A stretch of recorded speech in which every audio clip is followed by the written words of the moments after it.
नमस्कार। आप हमारा खास कार्यक्रम टॉक शो और आज मुख्य मेहमान के रूप में हमारे साथ मौजूद है अंतागढ़ के बीएमओ साहब भेषज रामटेके साहब। बहुत बहुत धन्यवाद, आपने हमारे शो को टाइम दिया।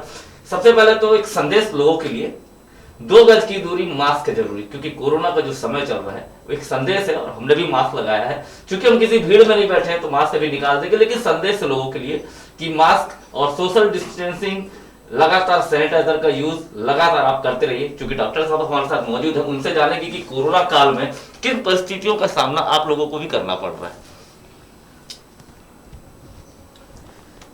नमस्कार। अभी वर्तमान में जो समस्या सबसे ज़्यादा उभर कर आई है पिछले 2 वर्षों में यदि हम देखें तो वो है कोरोना। कोरोना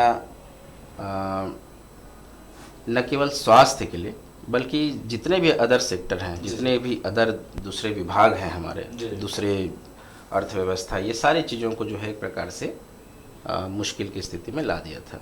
अगर कोरोना की बात करें तो चूंकि अब 2 साल हो गए और कोरोना से लगातार देश और प्रदेश बहुत ज्यादा इससे पीड़ित रहा है, बहुत सारी हानियां हुई हैं।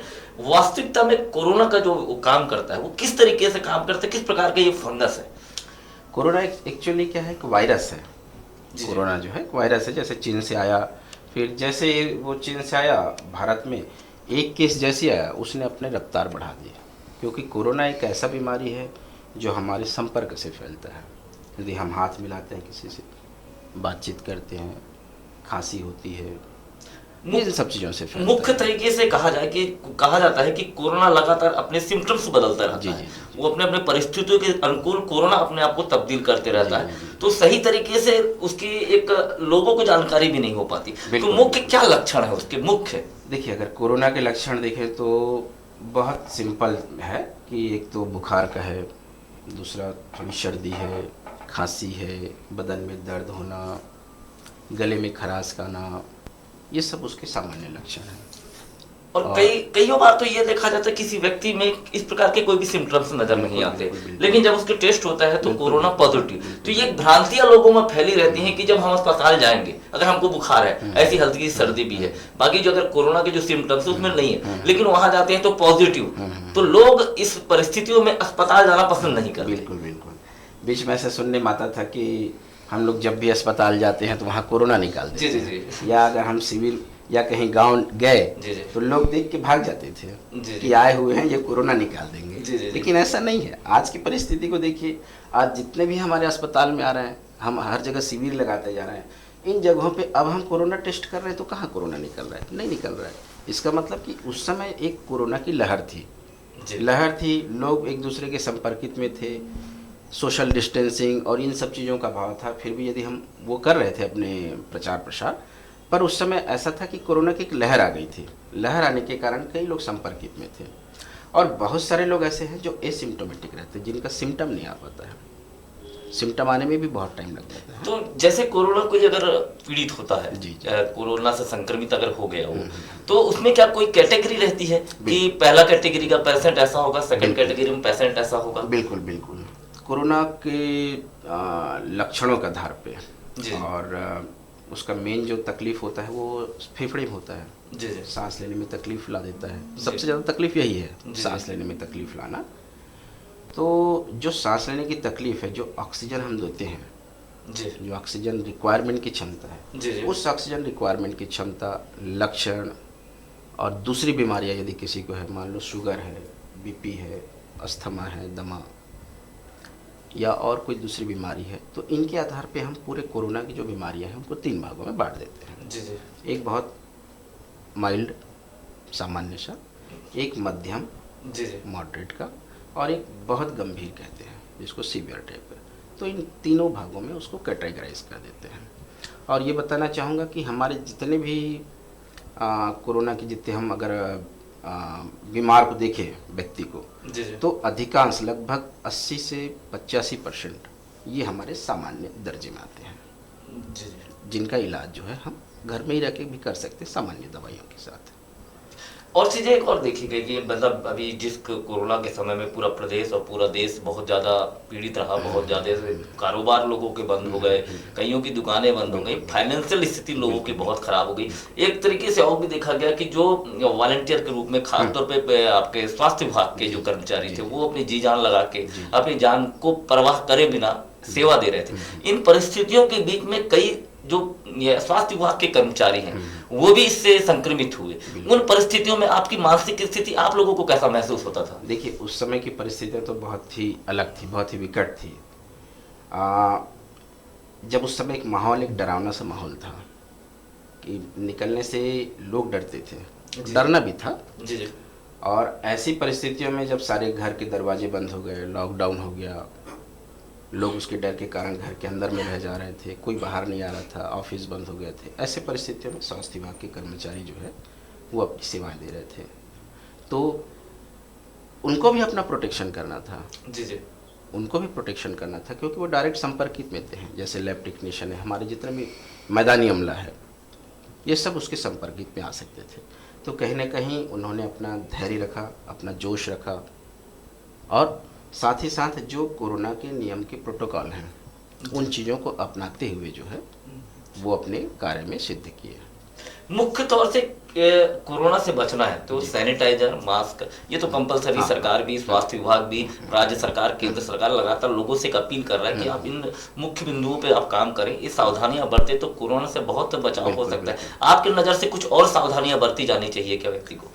देखिए, ये अगर हम इन तीनों उपाय को भी कर लें कि एक तो अपना हैंड वॉशिंग हो गया, दूसरा कहीं पे भी अपन जा रहे हैं तो सैनिटाइज़र का इस्तेमाल कर लिए, 3 फीट की दूरी रख लिए और ये मास्क रख लिए, तो ये जो है आदमी को 90% कोरोना होने से बचा सकता है। क्योंकि संपर्क सिर्फ इन्हीं तीनों से होता है। अगर एक कोरोना वाले संक्रमित व्यक्ति कहीं एक जगह है तो वो दूसरे को कब फैलाएगा? जब इन तीनों चीज़ों का अभाव रहेगा।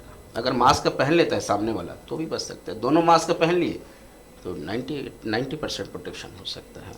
इसके अलावा हमारी जो इन तीनों चीज़ों के अलावा कोरोना के बारे में जो जागरूकता है वो आनी चाहिए लोगों में, और ये बहुत ही अच्छी हैबिट भी है कहना चाहिए जी। ये जो है अपना हैंड वॉशिंग है, ये सब चीज़ें एक अच्छी ज़रूरी चीज़ें हैं। मास्क लगा लें, मास्क लगाने से हम एलर्जी से भी बच सकते हैं। बहुत सारी जो फेफड़े से संबंधित बीमारियां होती हैं उनसे बच सकते हैं। संक्रामक बीमारियों से बहुत हद तक बचा जा सकता है। तो इसका मतलब कि अगर इन तीनों चीज़ों को हम अपना लें तो बहुत हद तक इन चीज़ों से बच सकते हैं कोरोना से। जैसे अगर बोला जाए कि मास्क लोग लगाते हैं, लेकिन मास्क लगाने के भी तरीके होंगे। बिल्कुल बिल्कुल। तो लोग मास्क लगाते हैं, खांसे उसी मास्क को दोबारा उपयोग करते हैं। इसमें किस प्रकार के मास्क को लेकर शायद ये मैं समझता हूँ कि बहुत सारी जो जनता होगी इस विषय को नहीं समझ पा रही कि मास्क का उसको नियंत्रित और लगातार उसका उपयोग करना है, तो किन सावधानियों के साथ उसका उपयोग करना है? देखिए, मास्क के बारे में जब शुरुआत पे कोरोना आया था जी जी, तो उस समय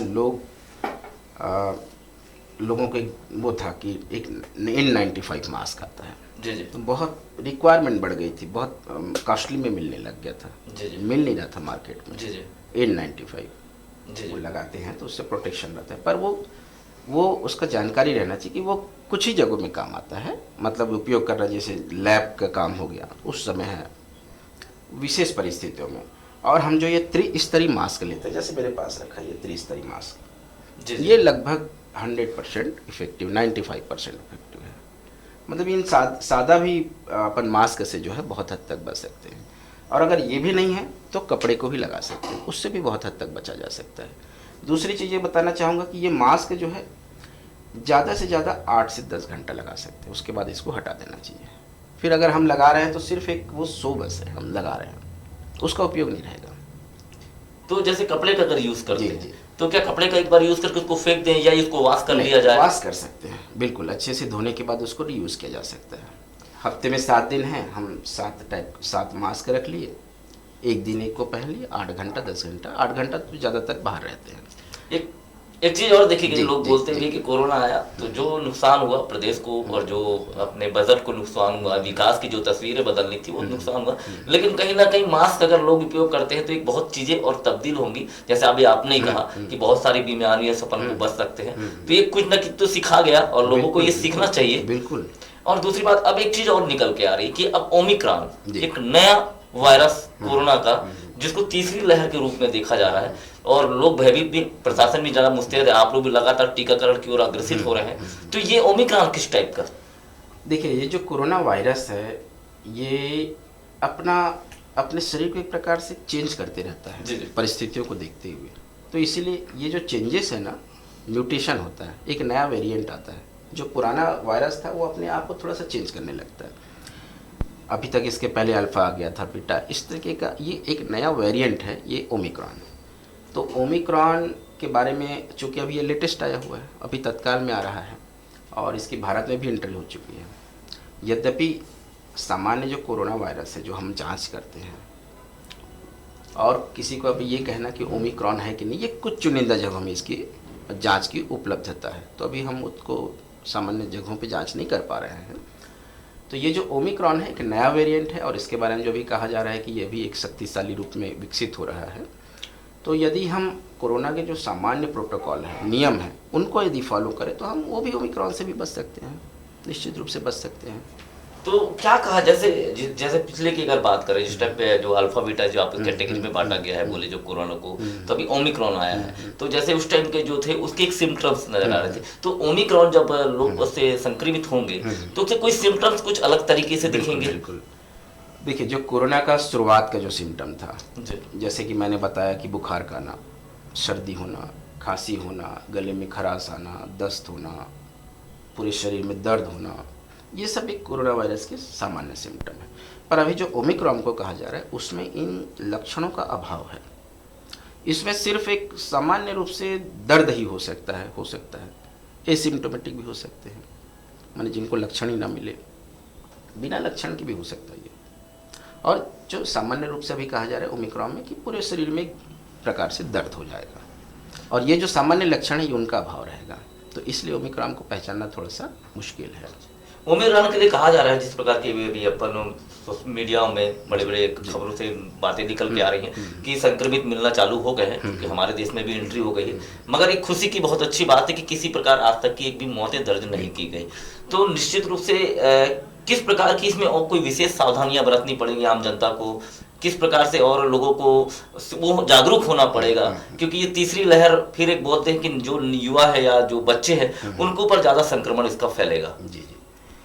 तो एक तो हमारा जो कोविड का प्रोटोकॉल है, जी जी। वो कोविड का प्रोटोकॉल यदि हम पालन कर लें कि 3 फीट की दूरी, मास्क जी। और ये हैंड वॉश, तो ये तो अपने आप में बचाव के बहुत बड़े साधन हैं। दूसरा, ओमिक्रॉन या फिर जो खुद कोविड डिसीज़ है, बीमारी है, इसके बचाव का दूसरा एक महत्वपूर्ण हथियार है टीका, वैक्सीन। तो यदि हम ये जो वैक्सीन लगा रहे हैं, वैक्सीनेशन यदि 100% हो जाता है, स्वयं वैक्सीन लगा लिए, पूरे हर किसी को लगा ली परिवार में, तो निश्चित रूप से कोरोना और कोरोना का कोई वेरिएंट भी आ रहा है तो भी ये प्रभावकारी रूप से इसको बचा सकता है। लोगों में एक भ्रांति है कि लोग कहते हैं कि जब टीका लग गया, दोनों टीके लग गए, उसके बाद भी संक्रमण फैल रहा है, क्योंकि चूंकि अब हम बस्तर के आंचल क्षेत्रों से हैं, तो यहाँ एक और रहता है कि जब टीका ही लग गया, सरकार बोल रही थी टीका लगेगा तो कोरोना से हम संक्रमित नहीं होंगे, तो कोरोना जब टीके हमको लग गए तो संक्रमण क्यों, तो उनका कहीं ना कहीं विश्वास डोलता है। तो मैं ये समझना चाहूंगा कि आप लोगों को ये बताएं कि अगर कोई कोरोना से पॉजिटिव होता है और अगर उसने दोनों टीके लगाए हैं तो उस पर क्या इफेक्ट होगा? देखिए, कोरोना का अभी जो हमारा वैक्सीन चल रहा है, जी जी, एक कोविशील्ड बोलते हैं, जी जी, दूसरा कोवैक्सीन बोलते हैं। जी इसकी दो खुराक लेनी पड़ती है। जी। अकेली खुराक से हम 100% प्रोटेक्टेड नहीं होते हैं, चाहे कोविशील्ड हो चाहे कोवैक्सीन हो। तो ये 2 खुराक इसकी आवश्यकता होती है। और टीके के बारे में थोड़ा सा और बता देना चाहूँगा कि टीका ही एकमात्र ऐसा हथियार है जी, जो कोविड बीमारी से हमको बचा सकता है। यदि 100% कवरेज हो गया तो निश्चित रूप से हम कह सकते हैं कि बहुत हद तक बच सकते हैं, परंतु इसके बाद भी हमको जो कोविड के प्रोटोकॉल हैं उन नियमों का पालन करना पड़ेगा। अगर कोई एक टीका लगाया है तो उसको सेकंड वैक्सीनेशन भी चाहिए जी। और उसके बाद भी कोविड के प्रोटोकॉल का नियम का पालन करना चाहिए। मैं इस अंतर को समझना चाह रहा था, जैसे मैंने पूछा आपसे कि अगर मान लो मुझे 2 टीके लग चुके हैं, मैंने 2 टीके लगवा चुके हैं, अगर इसके बाद मेरे को संक्रमण होता है तो मैं अगर टीके नहीं लगवाया हुआ होता तो उस समय संक्रमण का मेरे शरीर पे क्या असर होता, और 2 टीके लगने के बाद संक्रमण का क्या असर होगा, क्योंकि ये जनता को जानना बहुत जरूरी है। जब ये जनता इस बात को समझ जाएगी तो शायद उनका एक विश्वास टीका के प्रति बढ़ेगा। देखिए, टीका का जैसे हम शुरू में बचपना में अभी भी जैसे मैं बहुत जगहों पे जाता हूँ, गाँव में जाता हूँ, बहुत अंदर अंदर गाँव भी जाता हूँ। मतलब अभी मैं पहुँच पा रहा हूँ, पहले तो वहाँ पहुँचना भी मुश्किल था। ऐसे जगहों पे जाता हूँ, लोगों को देखता हूँ, उनको पूछता हूँ कि आपको कभी 60 साल 50 साल के व्यक्ति को आपको टीका लगा है कोई? आराम से दिखाते हैं। मतलब सोचिए कितने अंदरूनी क्षेत्रों में उस समय ज़माने में टीका लगा रहा होगा। तो ये टीका जो है एक प्रकार से हमारे इम्यूनिटी में एक हलचल पैदा कर दिया रहता है। टीका लगा दिए तो एक इम्यूनिटी एक हलचल पैदा कर देता है। बाद में जब कोई कोरोना का बीमारी अगर हमारे पास आएगा तो हमारा प्रतिरक्षी तंत्र जो है वो विकसित हो जाता है और उस बीमारी से बचाने के लिए, लड़ने के लिए लगता है। जो कोरोना का टीका लगा चुके हैं उनमें ये बीमारी अगर हो भी गई, एक तो बहुत हद तक बच सकते हैं, दूसरा यदि हो भी गई तो उसका जो असर है, उसकी जो सीवियरिटी है वो सिर्फ नाम मात्र की रहेगी। और जिनको कोरोना का टीका नहीं लेगा है वो तो 100% उनके लिए घातक रहेगा। मतलब ये कहना गलत नहीं होगा कि अगर कोई टीका नहीं लगवाया है और कोई अगर टीका लगवा के दोनों डोज लगा के बैठे, अगर दोनों के संक्रमण होता है तो अगर मृत्यु दर की अगर बात करी जाए, जो टीके नहीं लगवाए उन पे ये दर ज्यादा मात्रा में होगी, क्योंकि जो टीके लगवा चुके हैं वो सुरक्षित रहेंगे। बिल्कुल बिल्कुल, हम तो ये कह सकते हैं कि कोविड टीका लगने के बाद आदमी जो मॉर्टिलिटी रेट है, जो मृत्यु दर है, वो लगभग नगण्य है। और जो कोरोना का टीका नहीं लगा है तो उनको 100% संक्रमित होने, घातक होने या मृत्यु होने की भी पूरी संभावना। एक चीज और देखा, जैसे पिछली बार अपन ये देखे थे कि कोई कोरोना पॉजिटिव हो गया, एक ब्लैक फंगस, जी, वो किस टाइप की बीमारी थी, कैसे उसमें और आदमी संक्रमित हो रहा था? ये जो कोरोना बीमारी के समय आंखों में एक अलग से इन्फेक्शन दिखने के लगा, वो रेयर टाइप का था, बहुत कम लोगों को हुआ, पर जितने को भी हुआ वो बहुत घातक रहा। इवन स्थिति ऐसी आ गई थी कि आँख को भी निकालना पड़ गया। एक प्रकार की फंगल डिसीज़ था आँख के लिए, और ये होता था जिनका प्रतिरक्षा तंत्र एकदम कमज़ोर हो जाता है। या कई बार होता है कि कोविड में भी जो है, कोविड एक प्रकार से इम्यूनिटी भी कमज़ोर कर दे रहा है। दूसरा, कई बार स्टेरॉइड का भी बहुत ज़्यादा यूज़ कर लेते हैं, उसके कारण भी प्रतिरक्षा तंत्र कम हो जाता है। तो ऐसी परिस्थितियों में कुछ लोगों को ये ब्लैक फंगस नामक बीमारी हो गई थी, और ये लगभग आँख को जो है लगभग पूरी तरह से बेकार कर देता है। तो इस प्रकार से कुछ लोगों को हुआ, कुछ बहुत ज़्यादा मास में नहीं हुआ था। जी। लगातार अब सरकार, चाहे केंद्र सरकार, राज्य सरकार, टीकाकरण की ओर बहुत ज़्यादा ध्यान केंद्रित है, और पूरा आपका स्वास्थ्य अमला, आपने अभी स्वयं खुद भी कहा कि सुबह 6 बजे से आप खुद अंदरूनी क्षेत्रों में निकल जाते हैं, तो आप कैसे उस परिस्थितियों का सामना कर रहे हैं, लोगों को कैसे एक्सप्लेन कर रहे हैं कि आप टीकाकरण की ओर जाइए और तब आप सुरक्षित रहेंगे? अभी हमारा जो स्वास्थ्य विभाग का जो एक मूल उद्देश्य है वो है कोरोना का टीकाकरण। हम अभी पिछले कई महीनों से इसके लिए लगे हुए हैं और बहुत युद्ध स्तर पे लगभग हम अभी 1 महीने से लगे हैं, युद्ध स्तर पे। मतलब हम अभी जो है लोगों को समझाते जा रहे हैं, बताते जा रहे हैं कि कोरोना टीका क्या चीज़ है, क्यों लगवाना चाहिए। क्योंकि हमारा बाकी जैसे विकासखंड को यदि हम देखते हैं, हम अपने अंतरगढ़ विकासखंड और अन्य विकासखंड को अगर तुलना करते हैं तो बाकी विकासखंड में पहुँच है, लोगों में जागरूकता बहुत ज़्यादा है। और हम अपने क्षेत्रों में देखते हैं तो हमें यहाँ बहुत पहुँचहीन जगह है, दुर्गम जगह है, लोगों में एक मोबाइल, व्हाट्सएप का भी, जैसे हमारे किस्कोड़ो साइड, इन चीज़ों का भी अभाव है। तो जिसके कारण जो है थोड़ी सी जागरूकता कहनी चाहिए कमी थी। अभी तो हम ऐसा था कि अभी हम सुबह 6 बजे निकल जाते थे, क्योंकि लोग बाग मिलते थे गांव में सुबह 6 बजे 7 बजे। हम सुबह 6 बजे से निकल जाते थे और 8 बजे 9 बजे तक रहते थे। दिन में भी कहीं चले गए और रात में फिर हम कहीं बैठक करते थे, 9 बजे 10 बजे तक बैठक करते थे, लोगों को समझाते थे, एक वातावरण तैयार करते थे कि कोरोना का टीका क्या है, क्यों लगाना चाहिए, क्या इसका उपयोग है, नहीं लगाएंगे तो क्या गलत हो जाएगा। क्योंकि हमको जिला स्तर से भी कलेक्टर साहब इसके लिए बहुत ज़्यादा गंभीर हैं, हमारे सीएमएचओ सर भी जो है इसके लिए काफ़ी गंभीर हैं। तो बराबर बैठ के होती रहती है, ऑनलाइन बैठ के भी होती रहती है। और हमको कुल मिलाकर हमारा उद्देश्य था कि हम पूरे अंतरगढ़ विकासखंड को 100% कम से कम प्रथम डोज से तो वैक्सीनेटेड कर दें, फिर सेकंड डोज भी हम लगाएं। तो हमारा उद्देश्य यही था कि एक डोज कम से कम लग जाए, 100% हो जाए, और सेकंड डोज जब तक नहीं लगेगा तब थोड़ी सी आवश्यकता है उसकी भी। तो क्या अभी अब जो जैसे आप बता रहे हैं, जैसे आप अंदर फील्ड में काम कर रहे हैं, तो क्या अपन जो 100% प्रथम डोज के लिए पहुंच रहे हैं, कैसी स्थिति है अभी वर्तमान? अभी देखिए 15 दिन पहले हमारी स्थिति अंतागढ़ विकासखंड की काफ़ी जी माने बहुत कम था। 15 दिन पहले अगर देखते हैं तो हम लगभग 53% में थे। जी जी हम लोगों को लगाना है 18 वर्ष से ऊपर के जितने हमारे टारगेट, एक प्रकार से मतलब जितने लक्षित पॉपुलेशन, वो 61,000 का है। जी जी और उस समय हम लोग जो है सिर्फ 53% में लगाए थे। जी 15 दिन हमने इतना युद्ध स्तर पर प्रयास किया। हमने हमारे जितने मैदानी अमले हैं, स्वास्थ्य कार्यकर्ता हैं, मितानिन हैं, आंगनबाड़ी कार्यकर्ता हैं, इन लोगों का सहयोग मिलते हुए हम 15 दिन में 53 को 71% कर लिए। और बहुत ही खुशी की बात है कि अभी जो कोरोना का टीकाकरण महाअभियान चला जी 4 तारीख को, जी। उसमें हमने एक शानदार उपलब्धि करते हुए इस 71 को भी हम 84 कर लिए। तो अभी 84% पॉपुलेशन जो हमारे अंतागढ़ विकासखंड की है वो प्रथम डोज से वैक्सीनेटेड है। मैं ये समझना चाहूँगा डॉक्टर साहब कि 53 से अभी 81% आपने कहा, 84% जो अपन पहुंचे हैं। अभी जो अभियान चला महाअभियान, इसमें अपनी ये सफलता मिली।